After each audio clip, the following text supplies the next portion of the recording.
Keluarga muslim rahimani wa rahmakumullah, dalam hadis riwayat Imam Muslim, Nabi Shallallahu alaihi wasallam bersabda, "Aqrabu ma yakunul abdu min rabbih wa huwa sajid, fa aktsirud du'a." Kata Nabi bahwa seorang hamba itu akan semakin dekat dengan Allah Subhanahu wa taala ketika dia sedang sujud. Maka hendaklah kalian memperbanyak doa dalam sujud kalian. Bukan hanya sujud terakhir. Karena banyak disalahpahami oleh sebagian kaum muslimin bahwa memperbanyak doa dalam sujud hanya pada sujud terakhir. Tidak. Bahkan semua sujud, rakaat pertamanya, rakaat kedua, ketiga, ataupun keempat dalam salat yang per rakaat, kita boleh memperpanjang sujud kita untuk berdoa kepada Allah Subhanahu wa taala.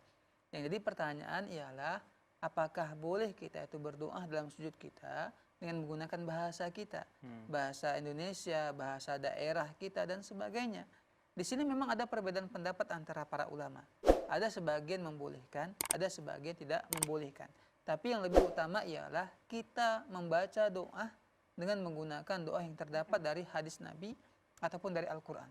Sebenarnya semuanya ada. Contoh umpamanya kita berdoa untuk orang tua kita. Kita perbanyak dalam sujud kita, Rabbighfirli wa liwalidayya warhamhuma kama rabbayani shaghira. Atau Rabbana atina fid dunya hasanah wa fil akhirati hasanah wa qina adzabannar.